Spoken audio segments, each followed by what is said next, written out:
araw, Davao City. Pili kang tumutok kung saan ang katotohanan ng pag-asa ang nagtatakbo sa bawat kwento ng tagumpay. Ako si Kirby Tigayo. At ako naman si Princess Tilas Cunha. Ihahatid natin ang mga balitang trending na dapat natin saksihan. Ito ang UNWC, Universidad ng Mindanao Broadcast. Boses ng Mindanao, tunog ng mundo. Sa hanera ng mga balitang trending, kung sakaling magsasara ang global trend, libo-libong negosyo ang magsasara. Walang export, walang import, kaya't maraming manggagawa ang mawawalan ng trabaho.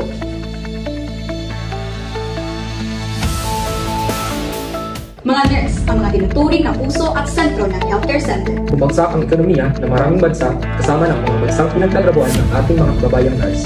Alamin sa pagtutok ni Rio Joy Guerra.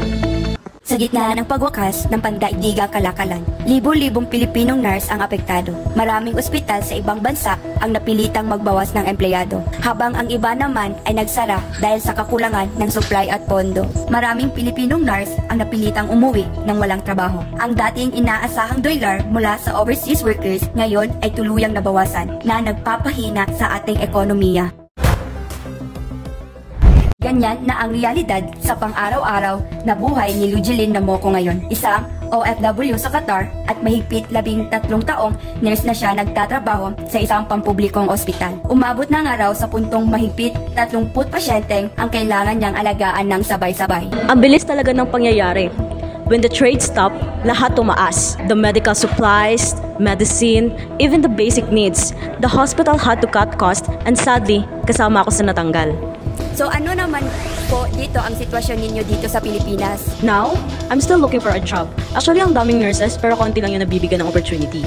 Sa public hospital, puno na. Sa private naman, mababa ang sahod. When the global trade weakens, lahat naging domino. Especially sa economy at sa mga katulad kong umaasa lang sa abroad.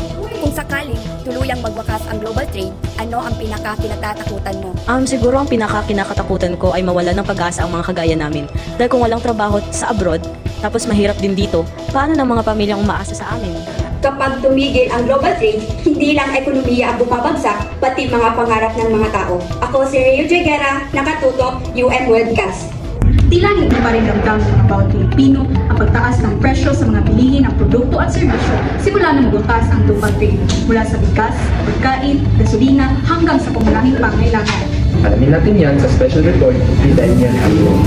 Dahil sa patuloy na pagtaas ng mga presyo ng mga bilihin at habang umihina ang global trend sa ekonomiya, 1 hanggang 2 beses sa isang linggo na mamalingke si Daniel Aloro para sa kaniyang pamilya. Isang linggo, ilan kaya ang iyong budget kapag namamalingke?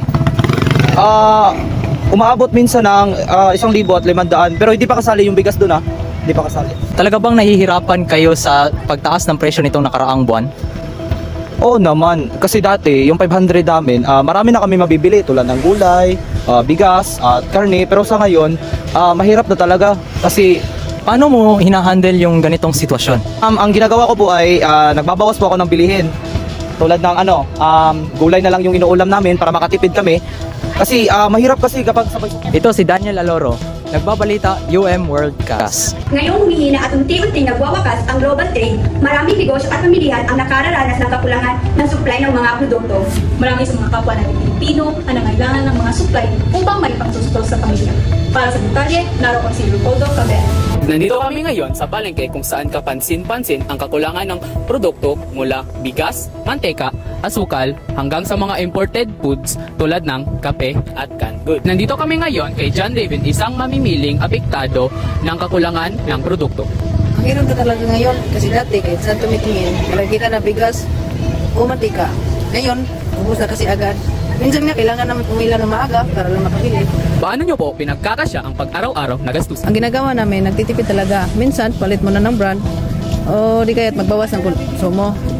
Wala kailangan mag-adjust. Ito ay malaking hamon, epekto ng bansa, lalo na sa mga pamilyang umaasa ng abot kayang presyo ng pangungunahing pangangailangan. At yan ang mga balita ngayong buwan. Ako si Princess Tilas Cunha. Ako si Kirby Tigayo. Ako si Rio Joy Guerra. Ako si Poldo Campbell, labo na patuto, Universidad ng Mindanao Broadcast. Boses ng Mindanao, tunog ng